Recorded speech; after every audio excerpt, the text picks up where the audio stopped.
எங்கள் கிராமத்தில் காயத்ரின்னு ஒரு அழகான பொண்ணு. அவள் அழகை பற்றி ஊரே பல கதைகள் பேசும். நான் ஒரு கதையை மட்டும் சொல்கிறேன். கிராமத்து குளியல் அறைக்கு மேற்கூரையெல்லாம் இருக்காது. ஒரு மரத்துலேருந்து எட்டி பார்த்தா யார் குளிக்கிறாங்கன்னு தெரியும். ஒரு நாள் காயத்ரி குளிச்சுட்டு இருக்கும்போது மரத்துலேருந்து 2 பச்சை கிளி எட்டி பார்க்குது. அப்போல்லாம் பச்சை கிளிக்கு மூக்கு கூட பச்சையாக தான் இருக்கும். காயத்ரி உதட ஏதோ பழம்னு நினச்சிக்கிட்டு அந்த கிளி கொத்த வருது.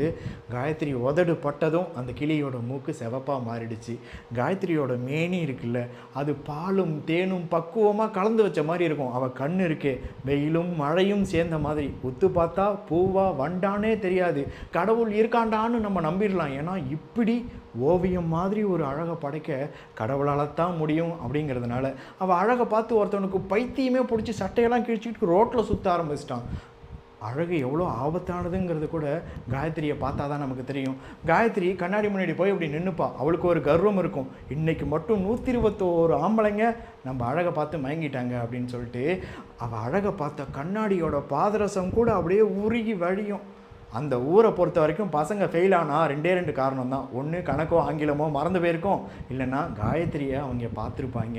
அவ்வளோதான்.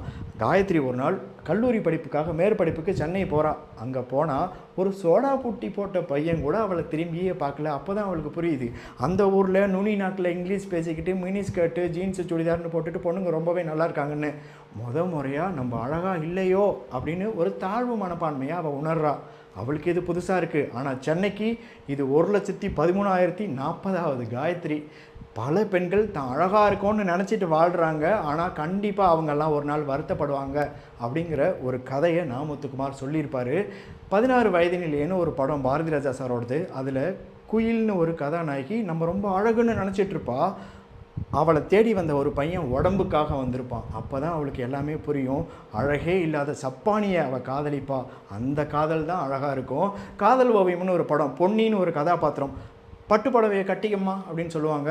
பட்டுப்படவெல்லாம் எனக்கு வேணாம், நான் அழகாக இருக்க விரும்பலன்னு சொல்லிட்டு கண் பார்வையே இல்லாத ஒருத்தவனை அவள் காதலிப்பா. அந்த காதல் ரொம்ப அழகாக இருக்கும். ஏன்னா அவளுக்கு தெரியும், அழகை நோக்கி வர்றவன் ஒரு நாள் காரி துப்பிட்டு போயிடுவான்னு சொல்லிட்டு.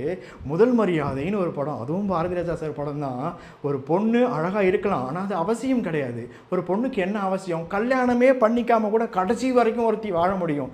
ஆனால் அவள் வாழ்கிறதுக்கு ஒரு நல்ல பையனோட ஒரு காதல், அந்த காதலோட நினப்பு அவன் மனசில் இருந்தால் போதுங்கிறது தான் முதல் மரியாதை படத்தோட கதை.